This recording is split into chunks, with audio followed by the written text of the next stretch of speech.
everybody. Welcome to our latest Missouri Valley Conference edition of Katz Chats. This is a Arch Madness tournament preview edition with Mitch Holthus, the voice of the Valley.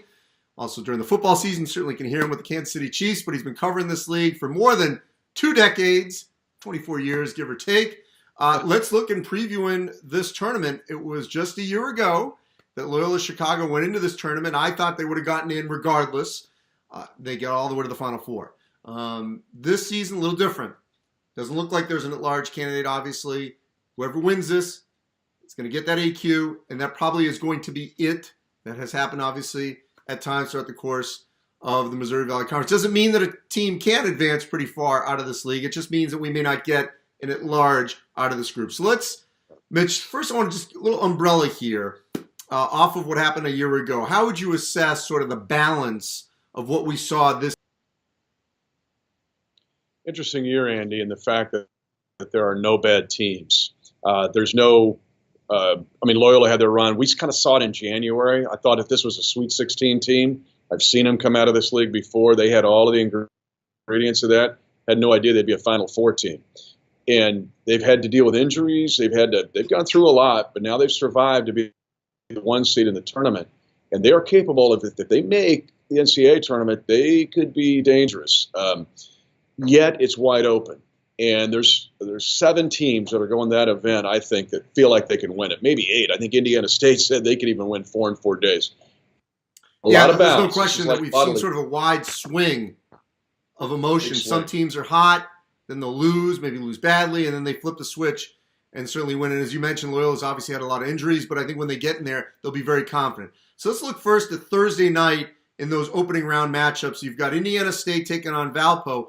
And there were times earlier this season, go back to the Diamond Head Classic where Indiana State played really well. Valpo early in the season looked like they could win this league. The fact that they're playing in an 8-9 game on Thursday night in St. Louis, kind of surprising. Yet both those schools, I think, would tell you that at some point this season felt like they could win the regular season. How do you assess that matchup? Very even. Valpo's also had some injury issues. The Fazekas kid who transferred in from Providence, they cannot keep him healthy. He's had a broken thumb, so he's going to miss this tournament. But they're capable. They had an outstanding freshman, Javon Freeman, that got out of Whitney Young. He's a splendid athlete. He's good enough where he can take a game, maybe not over, but close to that. But Indiana State's got a great scorer in Tyreek Key, a sophomore, that can leading scorer in the Valley, that he can hit you for 30 on a night. Jordan Barnes is a good compliment to him. What's held Indiana State back when they needed it is their inside game, but a very explosive perimeter team against a Valpo team that also has Rick Smith's kid. I mean, people forget because Derek's been really good at times. So the interior game of Valpo against the perimeter game of Indiana State. All right, the other matchup that night on Thursday night will be Illinois State taking on Evansville. Once again, I talked to Dan Muller about this. I mean, Illinois State's a team that I think thought they'd be playing at least on Friday, not Thursday, and yet they've been sort of all over the map as well this season. The most mysterious team in this league. They have talent when you see them run on the floor as a 7 seed. Okay, let's just back up the truck here a little bit. There were 3 top 10 plays this year from this league, 3 buzzer beaters, 2 of them against Illinois State. So Valpo hits a 55-footer from Marcus Golston that beats him at Valpo.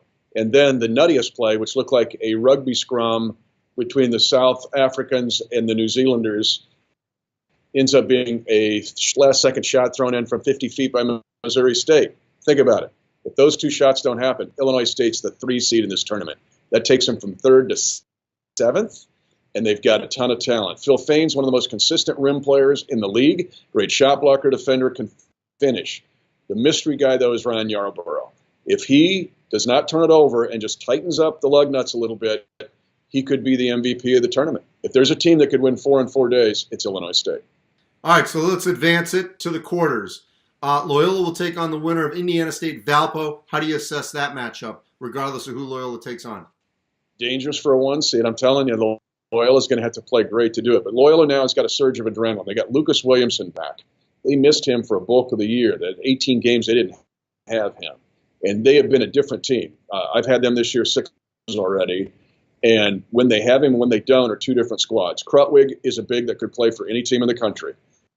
Struggled this year, didn't have his doesn't have Robin because Richardson, who was the stud of last year's Final Four team, is playing Poland. But then the MVP of the league this year, in my opinion, is when you look at Towns, Marcus Towns of Loyola. So they've got guys. Towns can play at all three levels. He'll hit threes, take on the pull-up, go to the rim. But Williamson gives them a Richardson-type player and a defender. I think this could be a challenge for Loyola. Williamson gives them this extra piece, perfectly timed to get his return just in time for Arch Madness. All right, in the 4-5 matchup on Friday, the second game, how do you break down Missouri State versus Bradley? Go watch the back scene on Braveheart. That's what this game is going to be. Nobody is going to back down in this game. These two teams, to me, are the emblem of the league this year. Bradley started 0-5, Andy, in the league. Looks like they were underachieving. They won the Cancun Challenge and looked like, hey, they're ready to go. They got tons of talent. Then they rallied. They've won 9 of the last 13 games. Bradley could win this tournament. Darryl Brown, an outstanding speedy guard. There's a kid from here in Kansas City. Kansas City's had a big influence on the Valley. A kid named Elijah Childs, who I think is a Power 5 conference-type player for Bradley. And then they get some shooters. They get Nate Cannell going. Missouri State, Dana Ford's done a fabulous job with this team. He changed the way that they played about the best game in the Valley this year was a game that I had on one of their Sunday national windows when it was a knockdown drag-out, and Loyola lost to Missouri State, and Missouri State hit every big shot down the stretch. So this game is, you talk about a toss-up game. I don't care where you are in the country, try to find this game and watch it because you'll be entertained. All right, in the nightcap, you've got Drake, which, there was a lot of chaos, it would seem, when Nico Medved left Drake to go to Colorado State, and yet that's not what occurred. This program has been settled. The talent was there. They finish essentially tied with Loyola, but they are the second seed. So great season for Drake. They're going to take on the winner of Illinois State, Evansville. How do you see that? Let's talk about Drake in and of themselves. Darren DeVries waited 20 years for a head coaching job. I saw this one other time in this league, and it was Bruce Weber. Bruce Weber sat next to Gene Cady at Purdue for 19 years. And when he got the Southern Illinois job, I thought, what's this dude about? Can he do this? And we all know what's happened to Bruce's career. He might win the Big 12. He's got a big game tonight. But Darren DeVries has done a fantastic job with this team. They had a graduate transfer named Nick Norton, came from UAB. And when they lost him early in January, everybody thought, well, right off the Bulldogs. After they had won the Las Vegas Classic, they had a big non-conference tournament championship. They've got McGlynn, is a terrific player. He's played great. Ellingson is a graduate transfer from Iowa. They've got some good young talent there. But Darren was able to keep the D-Rock, we called him for 20 years. D-Rock was able to keep his boat in the water, even though they lost Nick Norton. He's done a great job and has really had a coach of the year kind of year for Drake. And to get a co-championship is big for them as they build their program. Barry Hinson has been in the league for 16 years. Only Henry Iba and, Eddie Hickey have been in the Valley more than Barry Hinson. He is, other than Seth Greenberg, the bridesmaid of the NCAA tournament. Can't get in. He had the RPI, you remember this, in 06, RPI above 30 or lower than 30 and did not get in because 4 Valley teams went that year. But here's Barry again and trying to rally the troops. He's in the Alamo. The second biggest game that I had on the national window the Valley has was him upsetting Loyola at a home game in Carbondale that basically salvaged the season. Otherwise, he was going to plummet to a play-in game. But now they're in the Alamo, and they are a dangerous team. They could win this game. They could win a 6-3 game for sure. Yeah, that's right. And so Northern Iowa, Ben Jacobson consistently, has his program right there. So that 3-6 game on Friday night. A quick thought on Northern Iowa. Yeah, I got ahead of the game on Southern Illinois. Northern Iowa is a team that's just been up and down. I just tried to find. I figured they're going to go on a run, right? And then they'll slip and lose to it, and they'll win to and lose to. But Ben is great in St. Louis.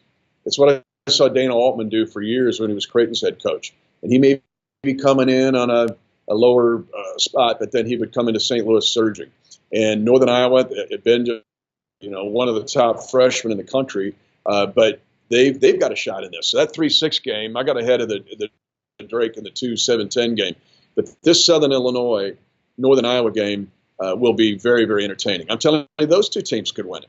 Northern Iowa could put together three games and win this thing. And it is completely wide open. I know you'll be there, Mitch. So we've got Thursday, you got 2 games, 4 games on Friday, got the semis on Saturday, and then on Sunday, the championship game for the Valley. And as we saw last year, never count the Valley out, whether it's an AQ or an at-large. They've got a team, more than likely, that potentially could advance. We'll wait and see what kind of seed they get, depending upon who wins it. Mitch, I appreciate it. Have a great time in St. Louis. Here's your stat, Andy. Here's your stat session. Here's your stat of this session. And this is for everybody to see. The Valley has won 10 consecutive first-round games in the NCAA tournament over a span of 7 years. Put them on whatever line you want, 13, 14, 12, 11 last year with Loyola. Don't overlook whomever comes out of this tournament. I don't care what seed you give them, because they win games in the NCAA tournament. And we'll end it there. Appreciate it, Mitch. Thank you. Thanks, brother.